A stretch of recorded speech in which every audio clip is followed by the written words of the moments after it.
All right. Hi, everyone. I am Brett Norton with Beyond Clean, and joining me today for our Expert Series Conference Lunch and Learn, as we've coined it, is Mr. Jeff Wertz. He is our vendor management expert for those of you out there who don't know him. And Jeff, I figured for those people that don't know you, would you mind just giving a quick intro and we'll get on with some questions? Yeah, you bet. Thanks. Glad to be here and appreciate everyone tuning in. I'm Jeff Wertz. I'm president at Surgio Health.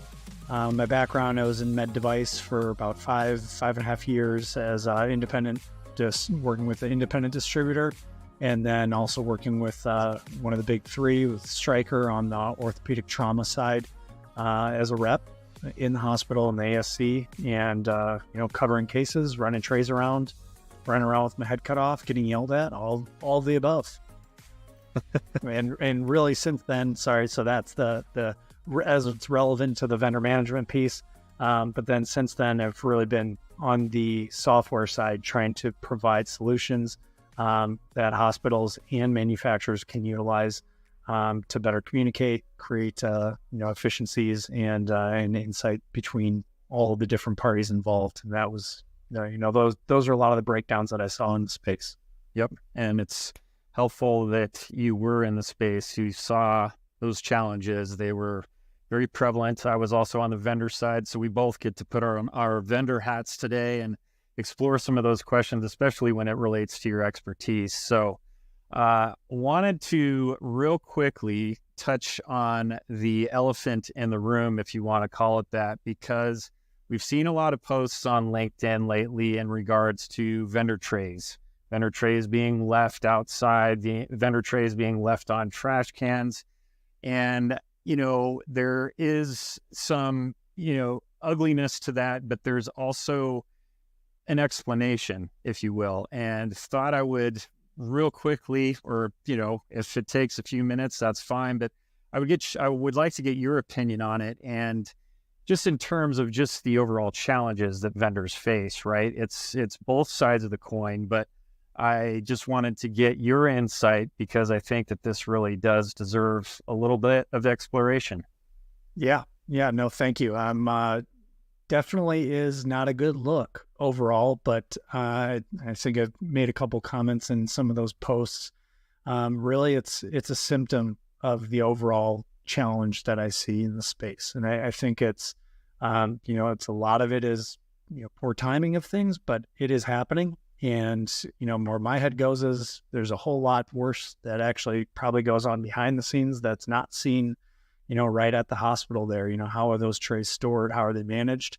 And I think it's unfortunately more of a symptom of the kind of how messy the entire process is currently, and also the opportunity that currently exists to improve that process. And I think it's one of those things that the hospitals have an opportunity to put some process in place that could be better managed between the manufacturer and the hospital. But as it stands now, everyone is really trying to do more with less. The manufacturers are trying to move many, many expensive trays. I think it's about an average of around $35,000 per tray of instruments that get made. That varies wildly depending on the specialty. You throw implants in there, it gets exceedingly much more expensive to move those things around for individual procedures. With ASCs coming about, the logistics of all this to make it work for every surgeon at all the different facilities is really challenging. And because it's such a kind of complex system and so many different people are involved with that process, I've written about this in a few different of the expert series that I've done on the background of, the communication gaps and process that the vendors are having to go through and the reps in the field. Unfortunately, that's the way it works. It is really, really human dependent, and the manufacturers don't have a reliable way to just FedEx it in and get it entered into a decontam at the right place, because there's, it's a maze in every single hospital to get that from point A to point B. UPS can't do that. And So unfortunately, it's really dependent on the reps, and they're making do with what they have available. And when you got to move, for a revision case, it's not unheard of to have 30 trays in there. And then when you're trying to move those things around, sometimes the door locks and someone has to set it down to keep the door open because you're going in through the side door that maybe someone made available to you. It's the easiest access point to move that much inventory around. And, I see that as, if it's going to raise attention to the space, then that's an opportunity to improve the overall process. But it really is just a key symptom of a lot of the challenges that are faced by the reps in the hospitals and the manufacturers, everyone involved. Right. Yeah. And, we're not saying that it's okay to leave trays on the ground, leave them Right. on a trash can or in the back of a truck. But there are inherent challenges on both sides. And I've been at hospitals where receiving areas for trays and surgical instruments are really not rep friendly. There's just a place to put them, and the storage rooms aren't necessarily rep friendly either. So there's a process improvement on both sides, training the reps that this is not where you set them, but providing an area where they can deliver their trays, deliver their instruments, have inventory management much more efficient. And so there's a lot of great improvements that can be made. Long road ahead, I'm sure. Absolutely. And then where do you want them when they are there, and is there room for them there? How are you managing what's currently on the shelf? There's a lot of things that once you start pulling back the onion on this, I always look at what are the hospitals able to put in place at this point? Because I think that the manufacturers would be interested in different models that they are able to kind of plug in and play with that. But at this point, it's still every hospital does the same things completely differently. And that last mile is where the reps are making things work for the surgeon, for the hospital, and the manufacturer. And I think that that's, ultimately the challenge that any hospital faces in any type of a repless model. That's oftentimes what comes up. And I don't see that happening anytime soon based on the dependence that currently exists. Right. Well, I'm sure we can explore this in detail for over an hour or 2 hours and have all kinds of different points. But I wanted to, you mentioned communication. There is that clinical gap, right? And, we'll get to the communication piece, but talking about clinicians and vendors, why is a clinician buy-in for it's so important for vendor management success? Yeah. They're the linchpin in all of this, right? They're the common denominator between the manufacturer and the hospital. And what the rep is fulfilling there is acting as that translator, their assistant in that process, is the way that I kind of refer to it. The surgeon has their own language. Anyone that's been in the hospital, that's dealing with the instrumentation, I'm sure that you've felt that. They all have their own nuance associated with it. They want the procedure to go smoothly. Everyone does. Everyone operates based on what the surgeon wants. So, my role as a rep is to make that procedure go as smoothly as possible, and it's understanding what he or she means rather than what they say. And a lot of times, and that is translation. And the current state of things, where structured data currently doesn't exist, that is where the rep is really serving a significant role in making sure that those procedures are running smoothly to not interrupt that kind of surgeon flow. I was talking to a surgeon recently that talks about that, is that, they want to get into the flow state of where they're, the next instrument is coming up when it's supposed to be, that they're thinking about it. They don't have to ask for anything, and they can continue moving through the procedure. And, that's a lot of the rep role is making sure that they're thinking 2 steps ahead, and then also communicating to the hospital and their manufacturer what all that means to each side of that. Because ultimately, surgeon preferences go through the rep at this point. I think that's one of the ultimate challenges that any hospital faces, is you can spend a lot of time trying to improve those surgeon preferences, but as far as the specialties go, where reps are involved, most of it is existing up in the rep's head because they're doing 3 different translations between what the rep says to them, what that actually means to the procedure, the other considerations that you're making for the type of procedure and type of, coming from a trauma side, what other things can pop up that I want to make sure that there's a backup for. Do I bring in an X-fix on top of this one because it's a intra-articular fracture, and we might have to fall back to that. And so a lot of times you're making assumptions on those things, but you're doing it to try to set up the surgeon for the best success possible. And that's where, having that surgeon buy-in to understand what is going on. Sorry to kind of meander through that question, but the surgeon is the one that's making or breaking the procedure. And that communication gap of, hey, I need a XL targeter because it's a larger patient, or I need a specific type of nail because it's a smaller geriatric patient. Those are the things that we're trying to take into consideration so that we're setting them up for success. And when we don't have that communication, those are some of the challenges that we run into when, we need this extra instrumentation at the last minute, and that goes against what the policies are. Surgeons are unaware of what the policy is, but they don't understand what they're in place for, because the ASC that they go to regularly has no problem accepting instruments that are 25 pounds and 24 hours in advance. But your hospital has 48 hours in advance and a 17-pound weight limit. And those all get really confusing for everyone involved. And when the surgeon's unaware of it, it makes it more challenging. And from a rep's perspective, you just go back to the surgeon and say, hey, they're not accepting it. And then we run into the same challenges. Right.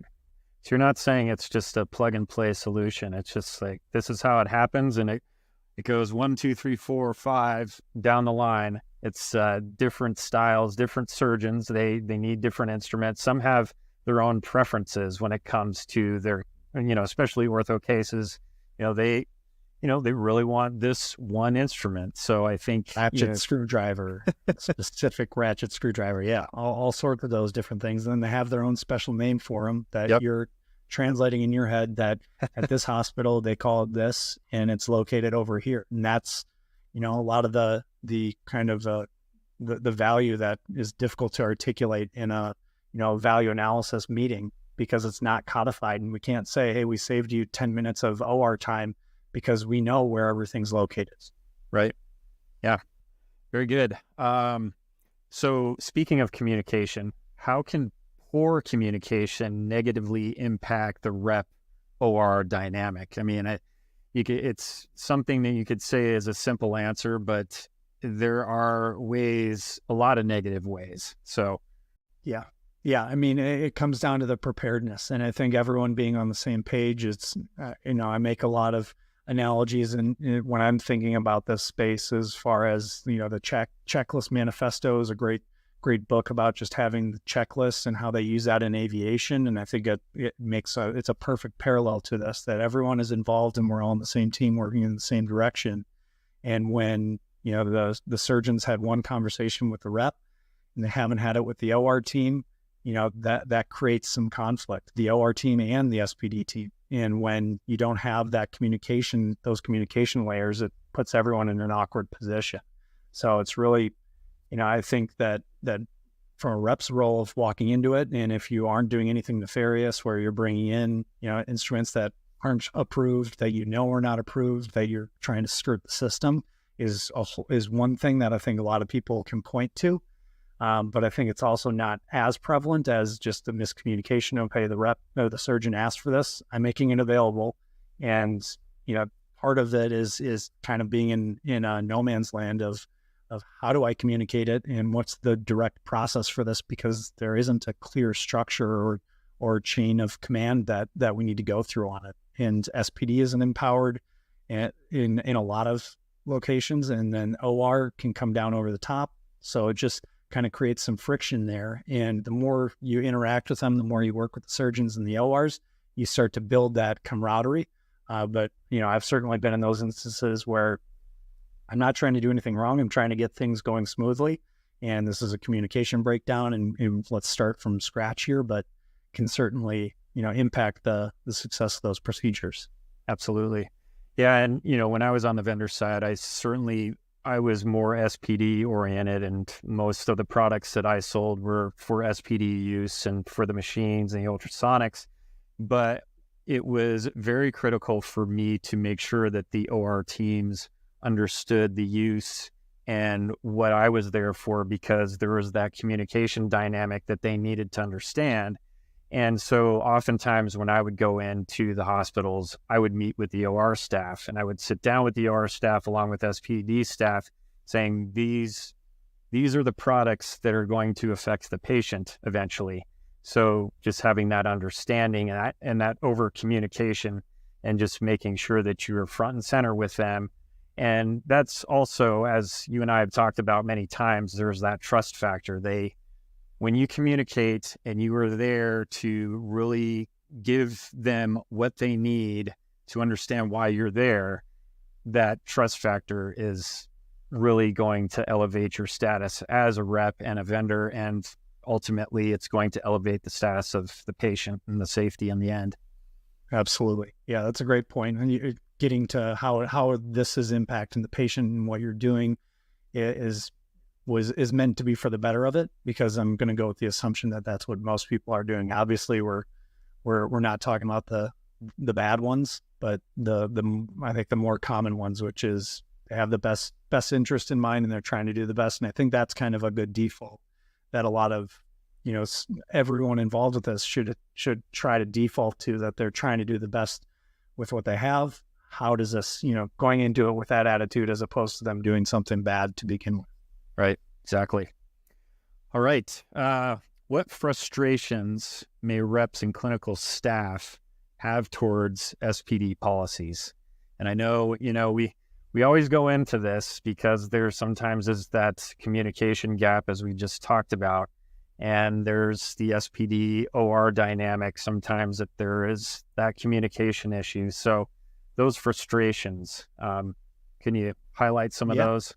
Yeah, I think I kind of alluded to it earlier also. It's kind of that lack of consistency between facilities. And there's definitely reasons for those. Now that I've been involved with, more intimately with sterile processing and understanding all the complexity of the equipment and all the different factors that come into play there that lead to the variation. There's a reason for it, but I don't think a lot of the clinical teams, may understand that, and it's not communicated to them. So they're, used to going to one facility where, going back to that, they have a 24-hour policy and they allow 25-pound instruments in.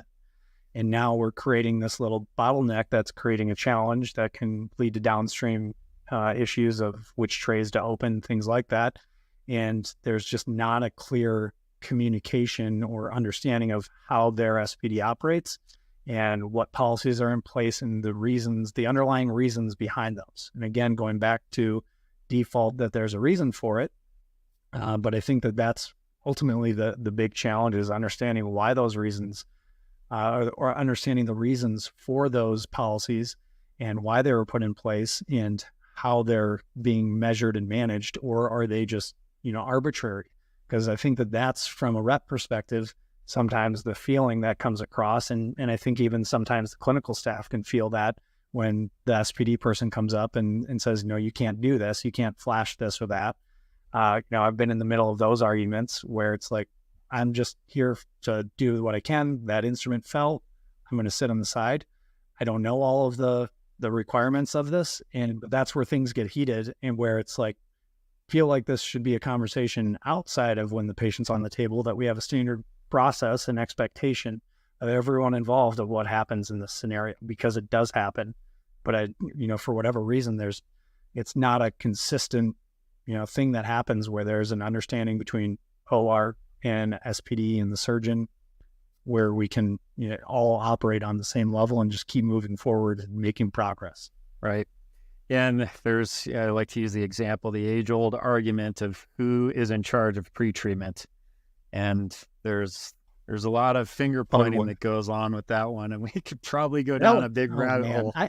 I've written on that one too.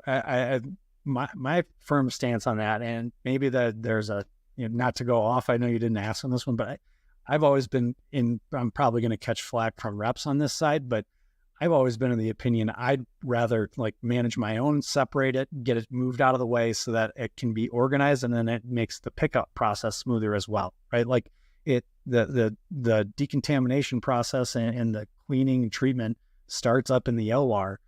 I never understood why that's not codified in a standard process in the industry. And it always really irritated me when I go to some facilities where they're like, you're not allowed to do anything or touch anything, just go away. I'm like, okay, well, now you screwed up everything down below because there's going to be blood on it. There's going to be bone in a couple of those cannulas because I know that they didn't, the tech didn't have time to clean them. And now I'm going to have to come back at a random time to try to put them back together and find the different pieces in all the 60 sets that we open. Yep. And it's like, sorry, you kind of touched a nerve there with me, taking me back. Yeah, that's a bit of a soapbox for me because I actually did train OR staff on pre-treatment processes and brought SPD staff into the room so everybody understood the implications of, how it would affect the workflow and ultimately delay cases on the back end. So it's one of those topics that we can talk about all day long. It's definitely a good one. I think it's similar, like not just to do one more little bit on that.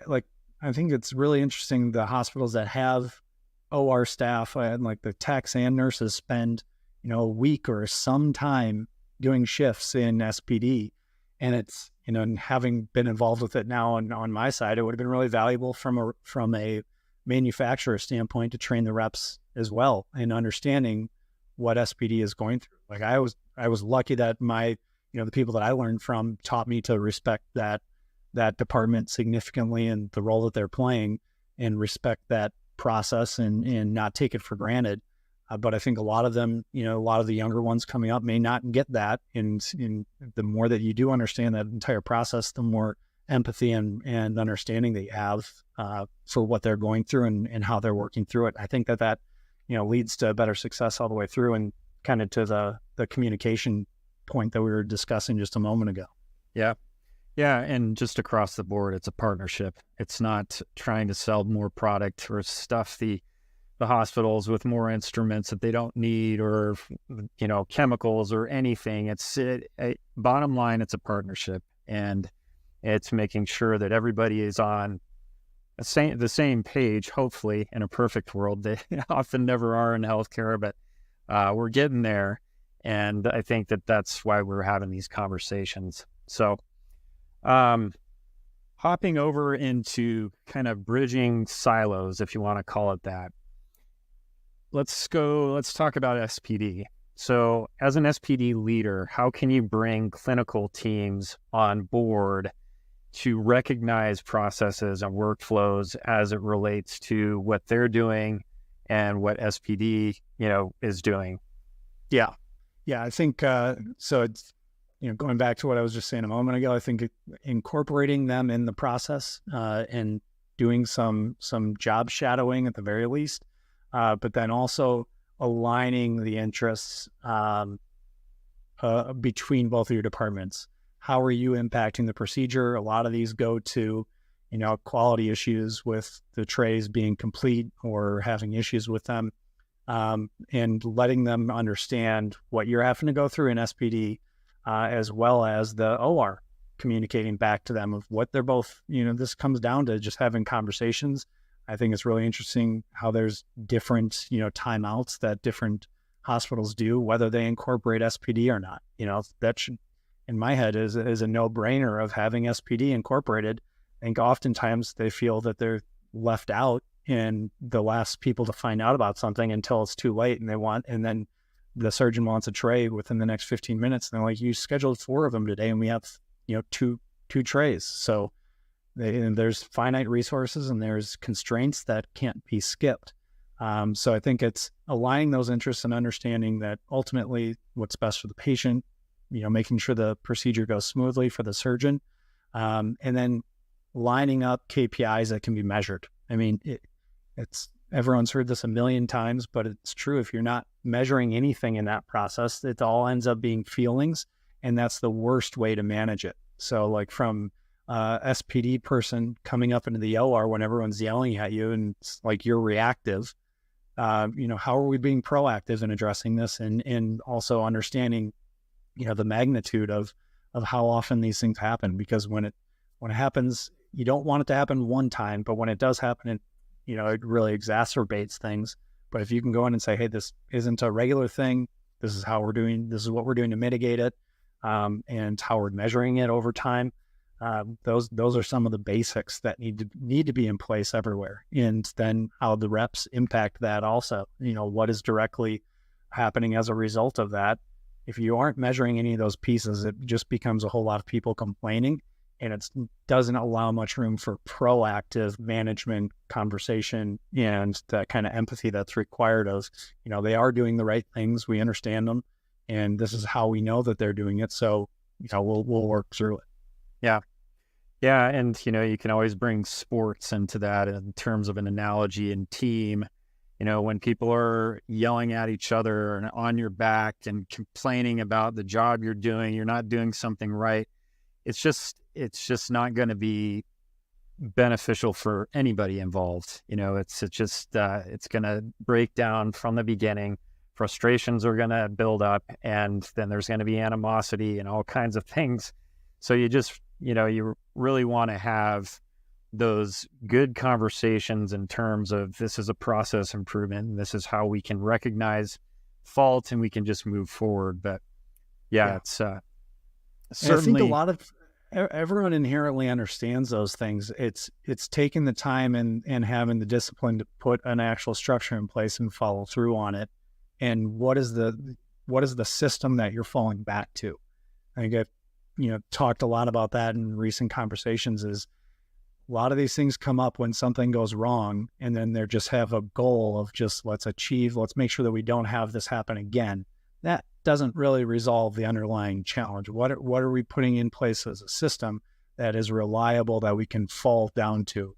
The saying, or you don't rise to the level of your goals, you fall to the level of the systems that are in place. And a lot of this space is really tribal knowledge and inconsistent processes. Some for good reasons, some just because people don't take the time and put a disciplined system in place. Right. Yep. Yeah. And, that kind of turns this conversation to data. Data is a good way to measure process improvement. It's a good way to find issues in the pipeline and to basically say this isn't working. We've measured it. So what data should you gather to demonstrate vendor issues? Yeah. So I got an article around this also that we can try to point to as well, but anything. I mean, the logbook that is at most places, what purpose does this serve? You're supposed to have one there, but is any of that data reliable? And do you go back to that when there's lost, broken instruments? Do you go back to it when you're trying to prove that beyond a shadow of a doubt that I really did drop it off at that time because I wrote it down? So it's going to be specific, like most solutions are. What is important to your hospital? What is important to your surgeons? What are the challenges that you're facing? And if you want to address it, you need to start from somewhere and actually start measuring it. So it can be as simple as taking that logbook that you already have and counting up the number of sets that are coming through and illustrating how big of a challenge this is, and looking at the times. What are you doing with that data that currently exists that does take some time to aggregate it and put that into practice? But if it is a bottleneck for you, if it's creating productivity issues for you, then how are you communicating that to leadership that it's creating a downstream effect? I think that there's a lot of, it's easy to sit by and complain, but how do you want to address it? And I think hospital leaders are looking for people that want to take those things on and can run with it, because I think the biggest challenge in the space for SPD is that they have a challenge in communicating everything that's going on. And if you can start to bridge that gap with some actual data around it, no one's going to argue. Like, okay, we've taken these steps in place. we would like some more assistance in this, and these are the reasons for it. You can justify it from when you're selling into the C-suite, you want to be talking, cost savings, patient safety, and efficiencies, and all those SPD, it checks every single one of those boxes, and yet it's a department that's constantly struggling for funding because it's not necessarily a cost center, because they haven't dug in and understood all of the different levers that can be pulled to address all of those different pieces. And Right. if you don't start somewhere, you're not going to get anything. Yep. No, very, very true. Well, we're getting short on time here, Jeff. I think we could probably go for a full hour. But wanted to talk about, speaking on the data piece, how does data open clinicians' eyes to the overall vendor impact on the facility, on the OR, on the surgeon, on the patient?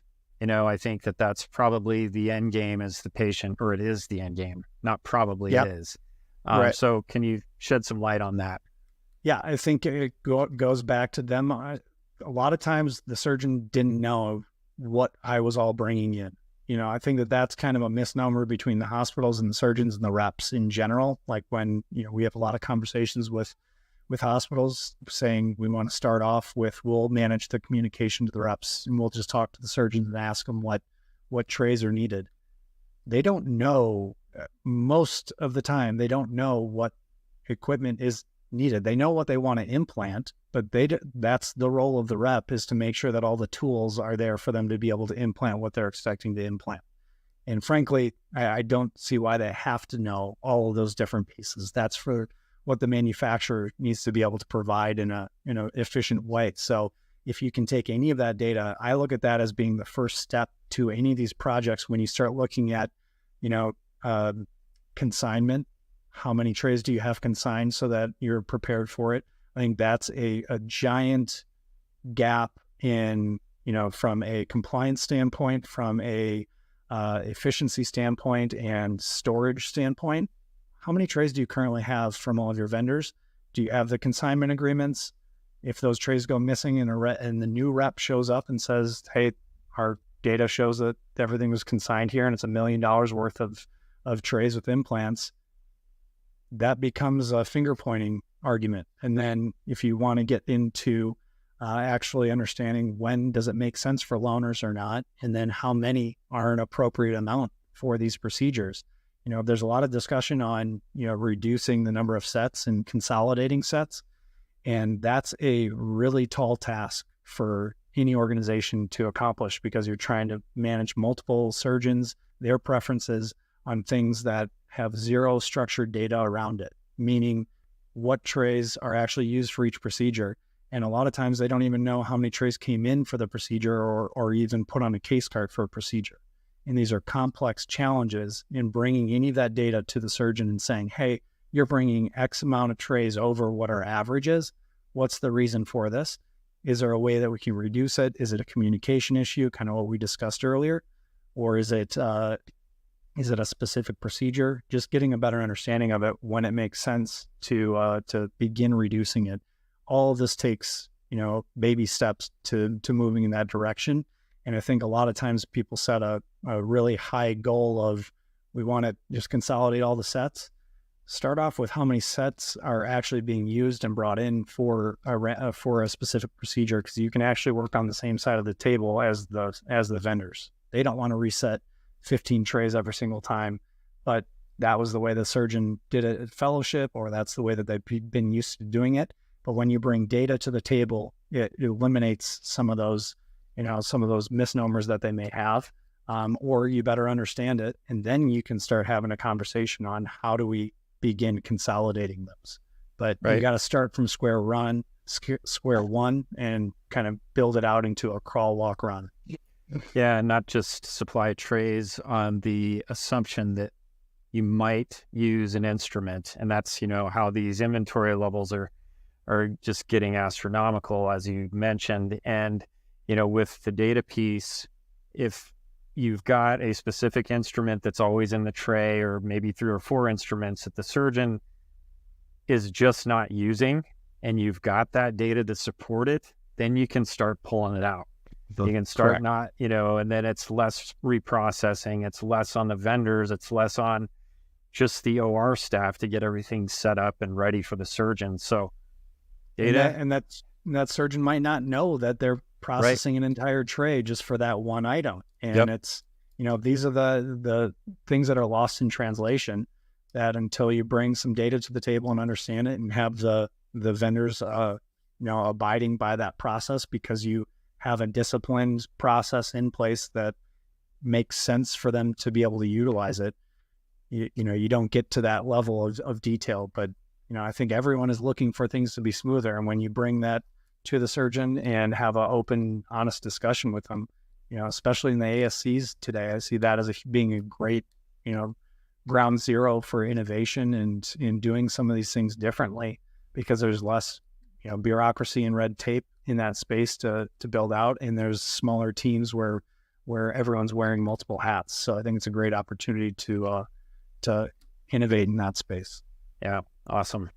All right. Well, let's get through one more question to conclude this discussion. I'd love to keep going, but so if you had one takeaway for SPD leaders on collaborating with OR teams, what would that be? You can say more than one if because there probably are a few different, items. Yeah. So from a vendor perspective to collaborate in, it really kind of comes down to, from where I would be sitting, is making sure that they're on board with the policies that they have in place and understanding the rationale behind what is in place, because it puts everybody in a tough spot when I show up with the trays that I've been communicated, at the last moment, assuming the best of everyone in the scenario, where I scrambled and drove all over town to collect all these instruments, and then SPD says no, and then I'm fighting between the OR and the surgeon and SPD to get those things put in place. I think that ultimately getting that communication down would be the number one thing from a vendor perspective, is having everyone aligned on what that process is. I always think back to the VA has a very clear-cut process and policy that everyone understands, from the surgeon all the way through to SPD.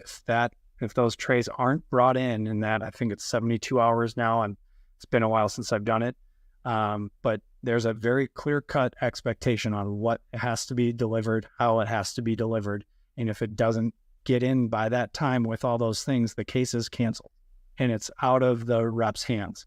I think a lot of times there's finger pointing of, you could do this, but you aren't, because of an arbitrary thing that we don't understand. And I think the more that there's alignment of, hey, this is how we do things, and this is for this reason, because on the big picture of things, it's going to help everything run more smoothly. There's going to be instances where this is going to create a problem where we're going to have to work through and work to improve. But if we haven't notified the rep at this time in this process that we set an expectation for, where they've communicated back and then they've gone through these steps, then we can all be on the same page. Yeah. Great points. And I will say that at being on the surgery table a number of times myself, my biggest fear would be to have surgery canceled, because there's all of that prep and anxiety, the night before, the lack of sleep, the lack of food, and you just want to get it over with. And so just putting the patient in a situation where a case gets canceled, you just don't want that to be happening. So, Yeah. And I think just to add one more small piece onto that is the accountability piece of everyone's role in the process. That's, I think, just in general, in a lot of different spaces, taking accountability goes a long ways for everyone in that process of, I was notified late, but this happened and then this happened and I didn't, it was a little out of my control. Here's how I can manage it next time. Can build a lot more trust moving forward, and actually working towards a better solution. So I think that's another part of that, between the OR and SPD, as well as, I could have communicated, I'll take some culpability in what happened, from when I found out about it at this point. But I think giving everyone that kind of grace of, of understanding where they're coming from, and then taking that accountability, personally. That's gone a long ways for me when I've, unfortunately screwed up in the past and delivered something at the wrong location. Those are things that stuck with me, but I went a lot further for that relationship with that facility because I said, I fully own this. It was my screw up. I deeply apologize to anyone. And, that built a better rapport for me for that hospital because they knew he's not going to give me the runaround when something is going on. And I think that goes a long ways with a lot of people anymore. Right. All right, my friend. Well, I think we're going to have to stop there. Great points. Always good to see you.